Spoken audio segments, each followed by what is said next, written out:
Good. Good morning, everybody. Hello, wherever you are in the world. Welcome to today's episode of the African Composers Interview. We have a guest with us today. He will introduce himself shortly. Before he does, I would like to thank anybody who will join us and who will watch this interview as it is being live streamed. Thank you very much for your support and your interest. And I would like to thank those who will watch it later as a recorded interview. Thank you too.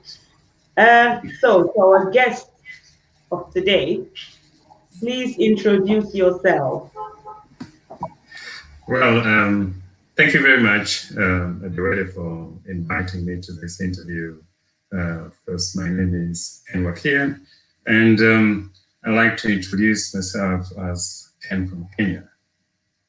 Yeah. Okay, so Ken from Kenya, can you take us back historically, Ken from Kenya, to perhaps how you got involved in music? You are the choral director of the Kenyan chorus. We'll talk a little bit more about that. But before we talk about you working as a choral director, just take us back how you got involved in music originally. I don't know if you can still hear me. I can. And I like to tell my story. Um, Sorry, hello, can you hear again, me? yes, Hello? I can. Before you do, sorry, I made a mistake. You are the choral director of the Nairobi Chamber Chorus, but carry on, sorry. Yeah. Yes. Anyway, I like to tell my story with people because I am who I am because of the people that have come into my life in many ways. And the musicianship is really a long story of the people I met along the way. And I want to start with Mumias Complex, where I went to primary school. And Mumias Complex is a primary school in Western Kenya, a place called Mumias, obviously. And what is famous for that area is really the Mumias Sugar Company, which sadly is not doing very well right now. But as a little boy, I went to Mumias Complex, coming from a rural area by the name Homa Bay. I moved to Mumias to stay with my dad, who was then working at the sugar company. And in Mumias, while I was around class, I think class 4, then there was a gentleman who was the music teacher then, by the name Lamek Litieka. And Lamek came to classes every time when the music festivals were about to start. Lamek came to a class and asked everyone to stand up and sing the national anthem. Um, you know, After he sang the national anthem, then he went on to say, please, you, and stand up. And once he said you stand up, he said you show up in the choir the next day. So for me, it was a really by chance that I joined music, and I owe it all to Mr. Chika, who saw that in me at the very beginning and invited me to the choir. And at that time, I didn't want it. I didn't want to do it. So, I could go on and on because after that, I went to high school, Musingo High School, where again I met Mr. Matende, who decided for me, really. Even though I enjoyed it at that time, now I was singing voluntarily. I was in the choir, but I was also very good in mechanics at that time. So my dad wanted me to become an engineer because I could fix engines and stuff like this. But then Mr. Matendi Cherry encouraged me and told me, young man, you're very good. You're very good in music. You should continue. You should continue. So I listened to my teacher, Mr. Matendi Cherry, and stayed on in the choir.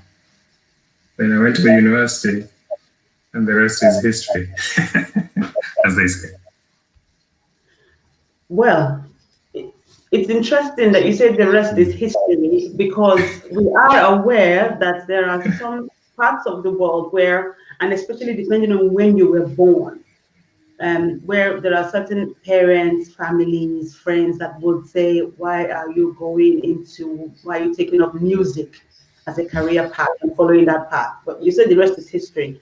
You presented a story. Is that really how it happened? It was easy. There was nobody trying to discourage you at all. I mean, it even says on your profile on the Nairobi Chamber Chorus website that you studied choral conducting at the University of Miami in Florida.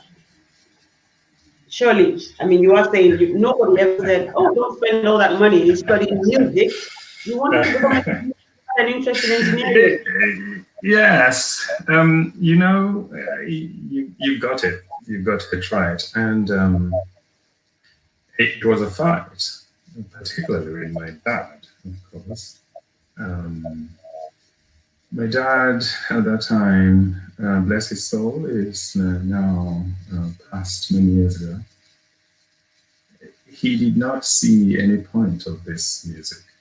In fact, he asked me when I chose music when I was going to the university, I chose to study music. And he told me, I mean, how can you go to the university to sing? You cannot graduate with a degree in singing, because for him, music was singing. And I believe to many people still music is just singing. So my dad, and he categorically told me that, if you go into this music and teaching, you won't make enough money. Well, he could have been right if you asked me. but what people fail to understand is that life is not all about money. And I think it is the best decision I ever made, because my dad told me that, when you come to the village, we want you to give contributions during the fundraisings, and we want you to give 50,000 shillings, 60,000 shillings, and 100,000 penny shillings during fundraising. And for him, that would make him look a great man. And he thought that if you're going to music, you would not be able to do that. Well, I got news for him that actually, through music, I am able to support many people, many of my siblings back at home, and many people who need my help. I am able to do that today. In fact, I'm a big fan of community service and building communities. So at the moment, we are helping build my local church at home. And I just wish my dad was here to see what we are doing. The church, he himself, by the way, started. And I would love to have had him here today to see where the church has gotten to. But you're right. My story continues after the university, Kenyatta University, where I did my degree. And I got inspired by two very important people in my life. That's Annetta Miller and Ochema Kokea, who also inspired many people. And while at that time I was still following in the footsteps of my wonderful teacher, David Okukuzalo, who taught me also, conducted me in high school. But, it was while I was in KU that another gentleman held my hand and talked to me very keenly and said, "Look, young man, you you have interest here and you have the ability here. Can you look at these options?" And that gentleman was one Paul Basler. Dr. Paul Basler, who is now a professor at the University of Florida. He was in Kenya at that time on a scholarship called the Fulbright Scholarship. And Paul, he was a good friend of mine. So he sat me down and told me, "Look, Ken, you can do this."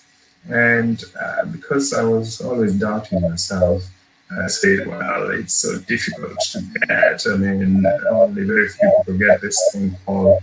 And he told me, "Look, you put in your application." And Paul put me a recommendation as well. You know what? I got the Fulbright scholarship and went to the University of Miami in Florida. And my life has never been the same again. It was just an incredible opportunity. And I would encourage as many people as possible that would like to do that, to look out for what is called the Fulbright Scholarship. It is a fully funded program through the U.S. Congress, and it takes care of all your needs, your tuition fees, your living expenses. So, and at the University of Miami, then I met a gentleman by the name Michael Scheibe, and Professor Scheibe also took a very keen interest in my development. And right now, when I conduct, I still think I conduct like him because he was my teacher. but beyond the University of Miami, I got really inspired by so many other Americans. There's one gentleman by the name Moses Hogan. He's one of the greatest American composers. He's now deceased, bless his soul. He introduced me to his music posthumously, and I've just been so inspired by people like him. And currently, I'm following very closely a gentleman by the name Stacey Gibbs, who, in my opinion, is the living Moses Hogan. But beyond Stacey Gibbs, people like Andre Thomas, Professor Andre Thomas, are also some of the greatest American composers that are inspiring me, and wonderful, wonderful Americans like Dr.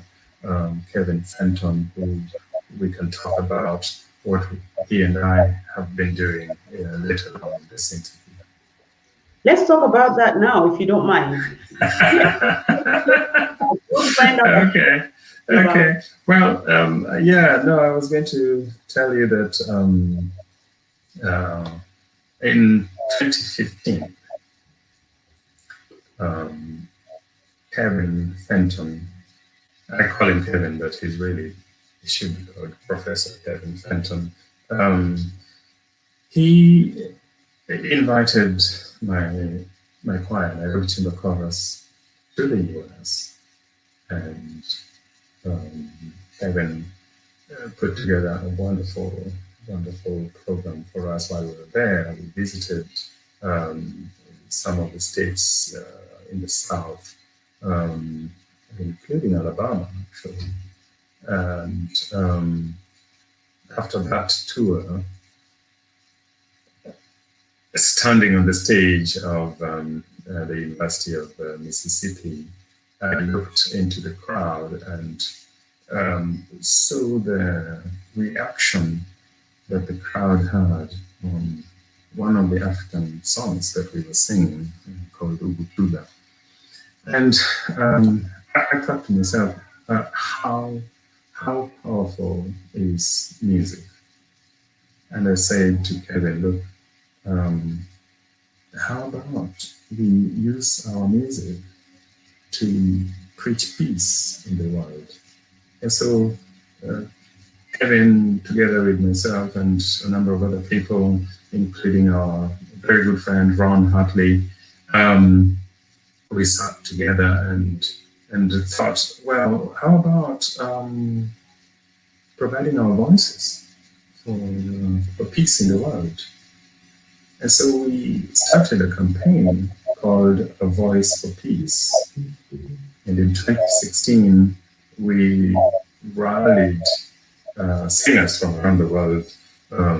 And really, if you even go on YouTube and type hashtag A Voice for Peace, you just see how much contribution individuals made, choirs made, professors made, singers made, directors, and all sorts of people. So we just asked people to stop on World Peace Day, which is September 22nd, to just reflect on the role of music in peace building and just sing a prayer for peace in the world using this very prayerful and very powerful African it's a Zulu song uh, called Ubutula.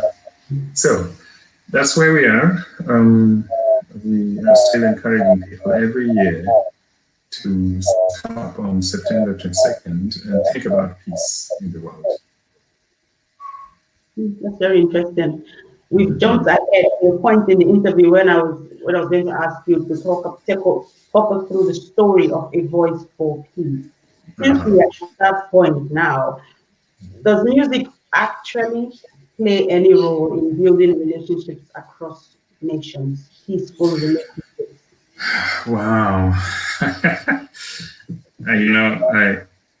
I think you asked what is potentially a PhD research topic, and I encourage academics.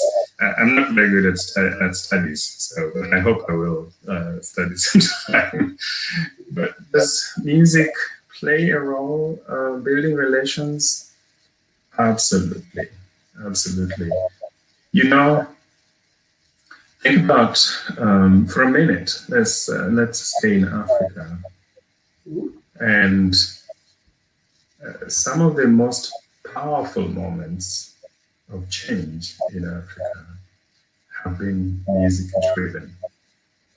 Growing up, when I was still young, I really loved the musical Sarafina, and I followed that. And if anyone has not watched, I mean, many people must have watched Sarafina by now. But that for me is a stark example of what music can do in, breaking barriers.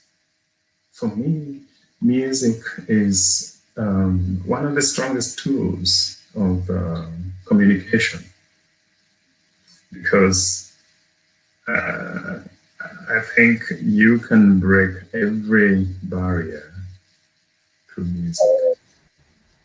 And I just wish that times were different right now. As choral musicians, we are struggling because we cannot meet to share. And, the current situation is not very helpful because musicians need to meet to um, to sing those messages. And I think music, particularly choral music, if you ask me, because choral music it's hard to sing when you're alone as a choir. Even though I know that right now there are some softwares and people are finding time to create a one-man choir thing. But in my opinion, it's still a solo performance. It's still a solo performance. When you perform in a choir, you listen to the person next to you. and hear what they do and try to interpret what they're doing in your mind. And naturally, you if you were thinking negatively to this person, you always find something positive because they are always going to have to help you go to the next stage of what you're performing at that time. And have you ever thought, what is the objective of a choir? After 3 minutes, sometimes they're three very, very daunting minutes. But every singer, sometimes we have 50, we have 3, we have 5, we have 20, we have 100. Our objective usually is to get to that final note. And to get to that final note together, well, forget about the basis, who will be left behind. They will not be happy to hear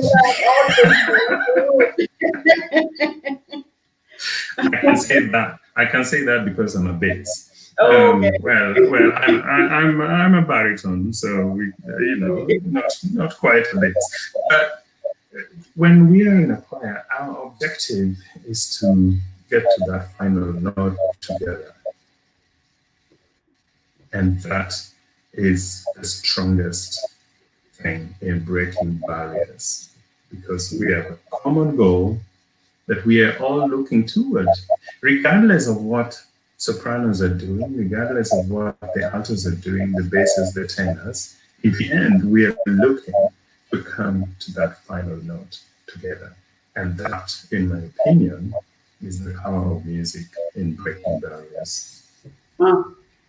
That's the clearest example I've ever heard of the power of music. Thank you. Thanks for giving examples, because I was going to ask you, can you give a specific example? You've already talked about your life growing up in Serafina, I believe Serafina the movie. What makes a good conductor, in your opinion?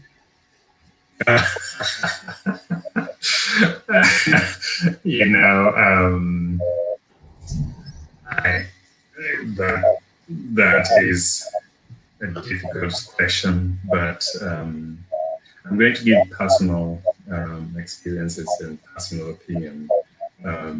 It's not a universal thing. And honestly, I think there is no one. Hello. We didn't catch that answer. Sorry. Oh, did you not hear me? No, please, if you start again. Sorry. Thank you. Yeah. No, that's fine. I was saying that, in my opinion, there is no single measure of a good conductor.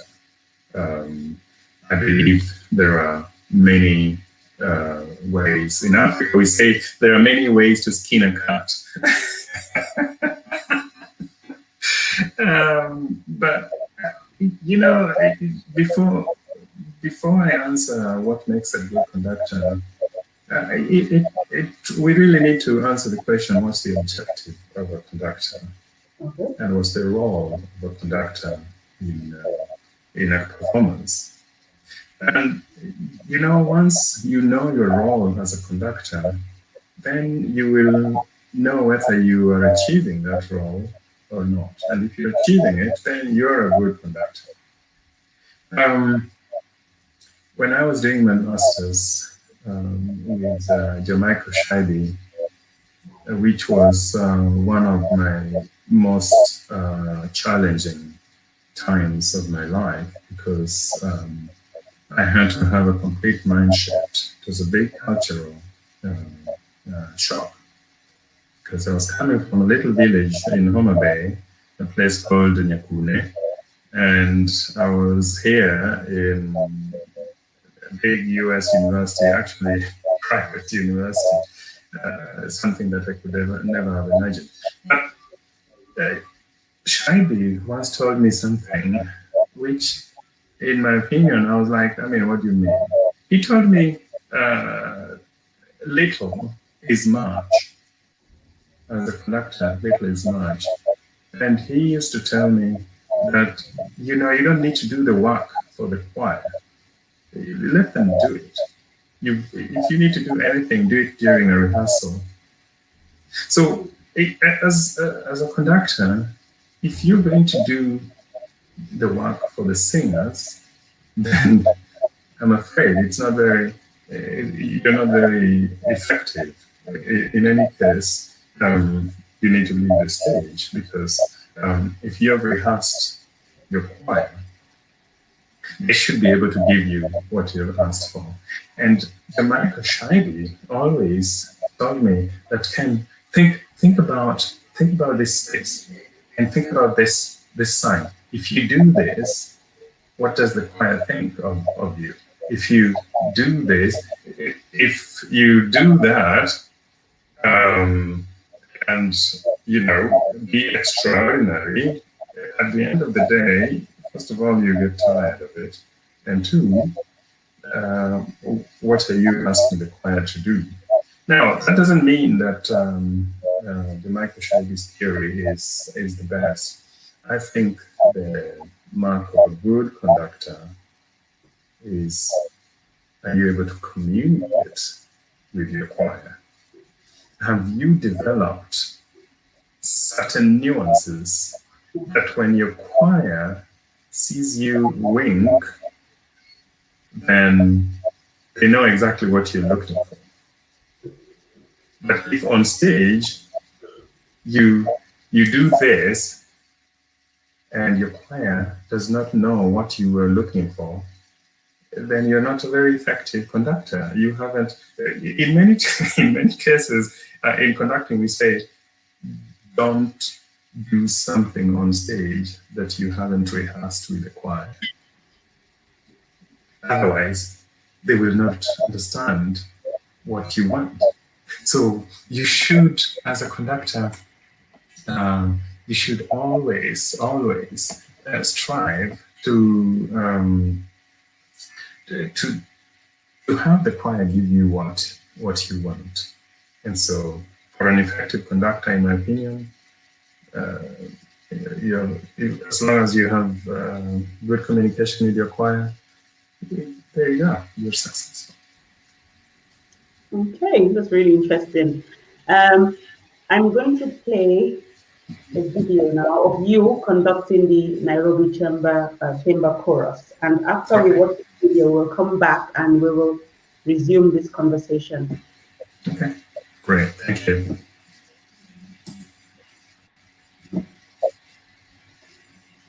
So, ladies and gentlemen, this is the song titled Musa, and it's being conducted this video by our guest composer, our guest of today.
kuvumilia tabia zako hizo. Ukinywa pombe wavumilia yeye, ukinywa mweleke wavumilia yeye. Oh yeah, wewe Musa uliponiona nilikuwa na afya nzuri, sura yangu haikuwa na lamba hata moja.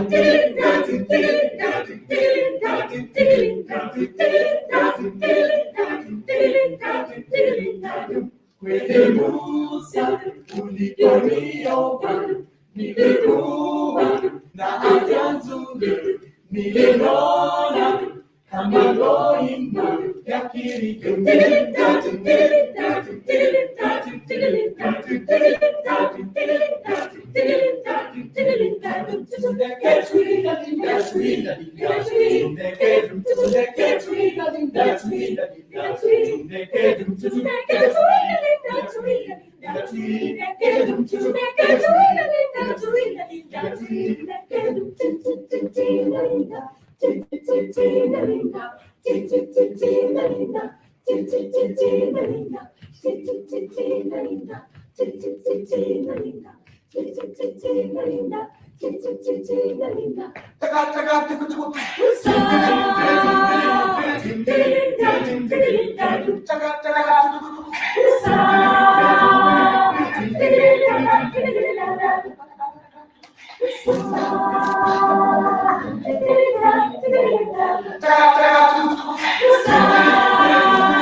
Wow. I think that was the first time I found out about you. I hadn't heard of you, I think, before that. And I read that video and thought, oh my goodness, what is this? This is exquisite. Singing a polished performance, and then I saw the conductor. I thought, what is this? So I looked you up. We are going to talk about of information and data, because that was important, that was paramount. If your name had not been included under that YouTube video, I probably would have moved on to the next video. So the power of it. So let's talk about that performance first of all. How did it feel conducting that performance? You have conducted, I think, hundreds at this point in different parts of the world. But that one really is a beautiful. Yeah. Thank you very much. You know, Chiang Makukeo taught me composition at the university, and he was my favorite Kenyan composer. He still is, really, besides Zalo and my many good friends like Khadambi and Moyale. But Chiang Makukeo really was a great composer, and I was glad that I passed his composition class, because he had very, very high standards. And you ask how I felt about that performance. You know, every time I perform a composer's song, I try to achieve my level best, and hoping that it communicates what the composer wanted. And I must say I've not necessarily been very successful in at times, but when a performance turns out to be what is well appreciated by the audience, like that particular one, I always feel like I achieved something, and I always wish that the composer was in the audience to see me do their work to that level. So yes, I felt extremely happy at how the performance turned out, and that is really always my goal, to interpret a composer's music as much as they would have loved to. And while he was still alive, Wakia and I had a lot of conversations, usually in how we could perform this. And several times when I wrote a piece in his class, he would pull me aside and ask, Ken, but what was going on in your mind here? Is this how you? Is this what you're thinking? He was so good in reading people's intentions. So I do feel very good when I interpret a composer's song to that level. Yeah. Okay, and which do you prefer doing? See, I didn't introduce you as a composer earlier. That's correct. Clear, yes, that we That's have a director with us here today. He's somebody who is actively involved in Kenyan music composition, choral directing with different choral groups. He's a mentor of classical musicians. He does quite a lot. And he just talked again and just now about him also being somebody who studied composition. Can you tell us a little bit about your foray and your involvement in music composition? Well, that's a good question, and since you asked, anyway, I'm not very. What should I say? I'm not very confident. I'm not a confident composer. I've written a lot of music, and some of which I've performed with my choirs, and others have performed them. But to be very honest with you, I'm always second guessing myself. Well, what I really enjoy is interpreting people's music and try to find out what's going on harmonically, melodically, and rhythmically. And it doesn't mean that I have not written some pieces I thought were okay. I have, and but I do a lot of research in music and a lot of research in music composition and songs that are out there. My choir, Nairobi Chamber Chorus, will tell you, if they listed to you how many songs we have studied and how many songs we have learned that never made it to the stage, at any one time, they will tell you it's several hours worth of music. Yeah. So, by the time we get on stage and sing for even 45 minutes, usually we have studied music worth about 3-4 hours. So, yeah, what I really enjoy most is studying other people's compositions and bringing it to life. But I also do some of my compositions, yeah. Okay. And if anybody wants to see or listen to your compositions, where can they find them? Or away from the public eye?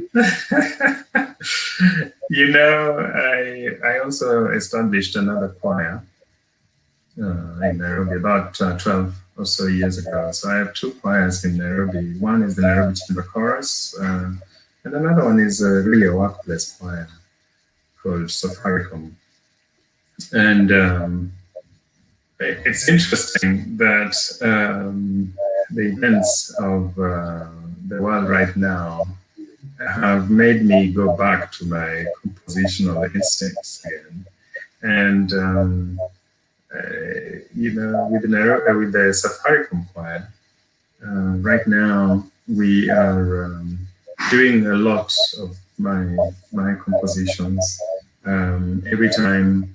And they're challenging me. Every time they challenge me, what's next? Because we are luckily, the Safaricom choir has embraced technology. And we are meeting every week for our rehearsals, surprisingly. We meet online. And all of a sudden, I've realized that I don't have enough repertoire that can work online. And because I know my choir, a lot of music that people have written can't work if you're not meeting in person. So I'm being forced right now to write a little more. And the quick answer to your question is that no, I haven't published any piece, but hopefully those are things I'm looking at now, and I think many of us are being more challenged now, and we realize, oh my God, where can I get this piece? It should be online somewhere. So I'm looking more into putting my songs for publication. Are you But the in the one? meantime, you can find them online. We can find us performing them, particularly with the Safaricom Choir. We are now singing a lot more of them. Yeah. If you want to listen to what the Safaricom Choir is doing, just go to Facebook and look for our guest for today. His name is Ken Wakia. You'll find him and you'll find some of the music. In fact, I saw one of the videos this morning of the choir singing and advising people to wash their hands. I wonder who wrote that. And very beautiful. So that's interesting. What I'm talking about. You'll find it. Yeah, I wrote that. You wrote that? Yeah. Oh, that's beautiful. Beautiful, memorable, short, message clear. Interesting, yeah. Oh, that's fantastic. And let's quickly go back to you as a choral director. In which parts of the world have you and the Nairobi Chamber Chorus gone to perform? Wow. Well, we've been very lucky. We really thank God, and we thank my patron who, in the interests, I didn't ask him, so I will. Well, I think it's fine because he's a public figure. But I think my patron is a gentleman by the name Charles Njonjo. He challenged me many, many years ago and said, "Young man, what you're doing is really good. We need to put you out there. But why are you not traveling?" Anyway, he challenged me that we should share our music around the world. And almost after 5 or 6 years of running Nairobi Chamber Chorus, by the way, I was never interested in traveling with my choir because, and some of the members, by the way, left the choir because of that. They saw our peer choirs in Kenya traveling, but we're not traveling. One of them even asked me, "Why are we not traveling?" And I said to them, I don't know that our objective for singing should be traveling. In any case, I would like to share our music with the Kenyan audience before we share it with the international audience. So surprisingly, our first travels we did within Kenya, and the next place we went was Uganda, and the next place we went was Tanzania. I said to them, "Look, we need to share first of all with our people and with our neighbors before we can travel out." But in 2012, we were very lucky to be invited for the Queen of England's Jubilee. So we traveled to Windsor Castle and performed for the Queen, which was a total delight, really, really fun. And from then, we've gone to the US. A gentleman by the name Marcus Lafrat has organized a tour for us in the Northern America. My good friend, Dr. Fenton, has organized a trip for us to the southern parts of the US. We have been to Denmark, organized again still by our very good patron, Jens Bang. We've been to so many other countries. We've been to Spain, organized by the Kijani Trust and Lace Woods. We've been several places, but I know you're coming to the end of the program here. We've been traveling almost every year since 2012, and this year 2020, we were supposed to make 2 international trips, which sadly had to be cancelled due to the coronavirus. We were going to perform in New Zealand for the World Symposium in Choral Music this July, actually, the beginning of July 11th. And for us, we thought that was in fact one of the biggest honors that we were going to achieve, but sadly that had to be cancelled. But we are hopeful. We do look forward to more travels again. We were also going to be in Germany this year. Yeah. I was going to talk about that because you have given a presentation. I think maybe that was done in lieu of going there physically. Yes. So the Festival Music Asaka International 2020. So it's called the Online Edit. I watched that brilliant presentation that you gave. This is, I guess, a tricky one to talk about. For you, in that presentation, you talked about music being an instrument that can be used to foster peace. We talked about peace before. Do you think music is failing in a way when you consider what is happening around the world, or is that too much to ask music to do, to change and improve relationships between people and people? Yeah, you're right. That's a difficult question, but I'm just going to be frank with you, and frank with the viewers that, to be honest with you, musicians can only do so much. But also, you have to realize that peace does not exist in a vacuum. I think to ask that peace exists in a vacuum is to ask a bit too much. Musicians, we can do our part, but then we need systems to also do their part. And, musicians cannot be policemen, they cannot be judges, they cannot play that part. That part is left for certain people. And we do need the certain systems and the justice system to play their part, because unfortunately, what you see exploding sometimes is because of lack of that justice. And in fact, it's interesting that even in the demand for that justice, music still comes in at the forefront. For example, when you see people demonstrating, people doing all sorts of things, they're still finding strength in music. So I don't think music has failed.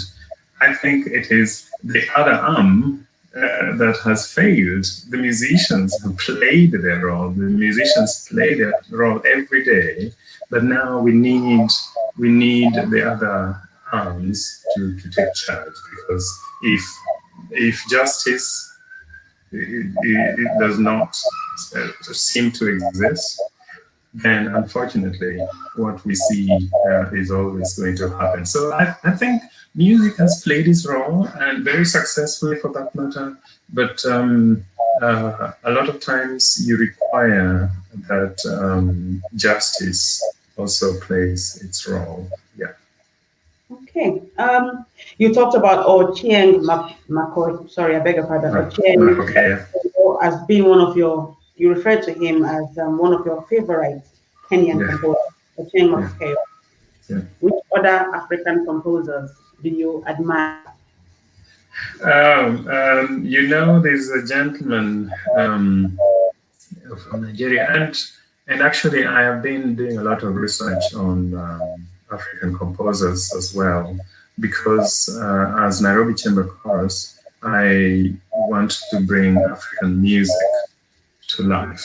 And in fact, for this trip to New Zealand, I had programmed music from different parts of Africa. And I've done stuff by people like Fred. He's called, I can never pronounce his other name. Yeah, yes, that one. And there is a gentleman from from DRC, Zamba, somebody is Zamba. I've really enjoyed his work. I've also enjoyed works by South African composers, Michael Benet, people like this. In fact, I've really been following a lot of South African composers as well. But I'm still looking, to be honest with you, I'm more interested in finding more choral music from North Africa, and I'm doing a lot of research on that. But unfortunately, nothing is coming out of that part, and I look forward to finding out more. Please visit the African Composers Facebook page. You will find what we've been doing. There is one composer from the northern part of Africa who we've been featuring prominently. Let's quickly talk about the importance of data. As I said earlier, if your name had not been included under that video, we probably would not be talking today. And you talked about difficulty of finding some African composers' music. I think we're at a point now where we need to have a serious conversation about communicating clearly the names of composers, the dates, the times, where they are from, tagging things, using technology. You talked about use of technology earlier. I think we're at that stage. What do you think? Well, Ediwede, I'm glad you asked that. I will say that one of my dreams, and in Africa we're not very good at sharing things, but I think one of my dreams is to create a digital institution in Nairobi, where we can digitize all our music, and in the click of a button, we can reach, we can find it. I know that South Africa is doing very well in terms of self-publication, but this is something that many of us in Africa are not very good at, and I think we've got to start. To be honest with you, in no offense, I don't see why African composers should always look at Western publishers to publish for us. To be honest, I think that's a misnomer, and we've got to do something in Africa. So I do love all the publications that come out of the West, but it's just unfortunate that even as African composers, we are looking to the Western publishing houses. And you know, the Western publishing houses have they have a market, and they always want music that speaks to that market. And sometimes I've had conversations with African composers who were forced to change certain things in their compositions so that it aligns with the publishing house interests, and that's fair enough, because the publishing houses are they're in business, and it's good business, and we'd love for them to publish African compositions, but there's no reason why an African composer should be asked to change and not value that we hear as African singers in a different way, so that it fits as someone who is going to buy that music, so just for the sales of it. But then I also want to talk to my fellow African composers. I've known many composers who have, they have not been honest with composition. And a lot of times you found maybe someone has writes their name on a piece of music, when that music, whatever is contained in there, is not really there. So plagiarism is unfortunately one of the things we also need to have open conversations about, because you talk about data and you talk about my name having appeared in that performance, but I can assure you that every time I do any performance, I will not write my name as the composer. I will always recognize the composer of that music. And my name, if it's appearing, is just as the director or conductor. And this is a situation I've met many times in Africa, where directors change the name of the composer. So yes, we do need to have good data, and I do think we should come together as African composers, African directors, African musicians to think about the future of music in Africa and how we can create an avenue where our music can be found. I know that South Africa is doing very well in this, and I do hope we can learn something from what they're doing down there. So, yeah. It's really interesting. It's good. I mean, thank you very much for fleshing that out and adding even more details than I was expecting. We're about to end the interview, but that's a really interesting thing. I have heard of the two sides of that coin, in fact. One where people compose their works and then they name the composer as somebody else. So they say they attribute the work to a famous composer. That's happened. Really? So you can sell. During an interview like this, there's a very famous Nigerian composer. So somebody told me that sometimes when people compose, they put that composer's name. The person is so well known, so well respected. And when people take the works to him and say, "Oh, I saw your work," he'll say, "I'm not the one who composed this, but I think it helps to spread the word." But then what you said as well, I've heard of the other side of the coin where somebody will see a work and remove the composer's name and put their own. There are arguments I've seen so far free online of people, the composer coming up and saying, "You named that work after this person, you attributed it to X, but I'm the one who composed it." If we just had reliable data, we would not need to do all of this, That's really interesting. Let us conclude with something that you like to do. I think, I will not assume, you appear to be a keen photographer. Tell us about that, and then we'll conclude. Wow. It's interesting you picked that up, but yes, and if you allow me, I'll just take one minute to say something before I can talk about my photography. But I just wanted to let your viewers know that there was something very exciting we were looking forward to happening in Africa, and that was the Africa Cantat.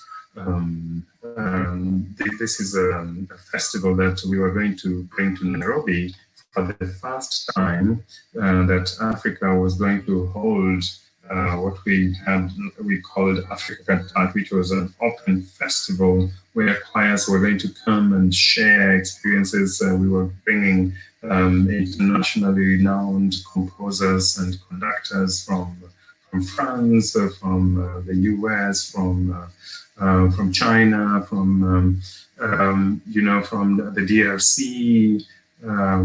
We were bringing people from all over, some of the greatest composers and conductors. And because of the coronavirus, we are unable to host that physically this year. But I'm going to ask your viewers to just look forward to that and go onto the Africa Cantat Facebook page to find updates, because we're going to have an online version of that, and the International Committee is currently really working closely to bring that to life. So I would ask your viewers to stay tuned for the first Africa Cantat Festival coming up this August. Yes, I do love photography. I am benevolent. No, I don't think that's the right word. But I in my free time, I do love to take photographs, and I love photographs of nature. And being Kenyan, I like to go to the national parks and take wildlife pictures. That's really my pastime. I love to just take time alone in the park, surrounded with nature, and I like to identify what is happening in nature. So yes, that's I really enjoy that. Okay, brilliant. Yes, you do take beautiful photographs, and if Oh, anybody is thank you, interested in seeing thank them, you, go to Facebook and look up our guest of today, Ken Wakia, and you'll see beautiful photographs and videos of him conducting and news about the Nairobi Chamber and a lot more. There are so many things that we actually did not talk about today. The work he's doing with the American Choral Directors, for example, that forum, and the work he does with different organizations around the world. But it has been interesting talking with you today, Mr. Ken thank Wakia. you, Thank you very much for thank you this very much. exchange of ideas. Thanks for giving us of your time. Thanks to all those who are watching us live and to anybody who will watch this later as a recorded interview. Thank you once again to our guests, and we wish you success with your future endeavors. Thank you for inviting me. Thank Thank you. you. Bye Appreciate it. bye.